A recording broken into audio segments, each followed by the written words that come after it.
ఆగండి, ఆగండి. అలా స్క్రోల్ చేసి వెళ్ళిపోకండి. ఏంటి బూడిద గుమ్మడికాయ చూపిస్తున్నా అనుకుంటున్నారా? ఏమన్నా వడియాలు పడుతున్నా అనుకుంటున్నారేమో! కాదండి, వడియాలేం పట్టట్లా. నేనిక్కడ బూడిద గుమ్మడికాయతో జ్యూస్ చేస్తున్నాను. కొంతమందికి తెలిసుంటది, కొంతమందికి తెలీదనుకుంటా. వాళ్ళు చూసేయండి. అయితే ఈ బూడిద గుమ్మడికాయ జ్యూస్ ఎందుకంటే చాలా హెల్త్ బెనిఫిట్స్ ఉన్నాయండి. ఇది మనకి వెయిట్ లాస్ అవ్వడానికి యూజ్ అవుతుంది.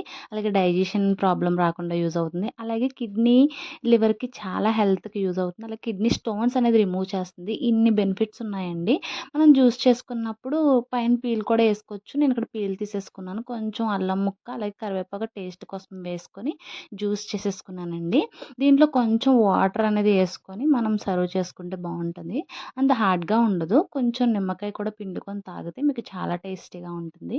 హెల్త్‌కి చాలా మంచిది కాబట్టి వీక్ ఒక 2 టైమ్స్ అన్నా ట్రై చేస్తే మన హెల్త్‌కి చాలా మంచిది. తాగండి, చాలా బావుంది. అయితే మన ఛానల్ ఫస్ట్ టైమ్ చూసినట్లయితే ప్లీజ్ సపోర్ట్ చేసి సబ్స్క్రైబ్ చేసుకోండి మన ఛానల్.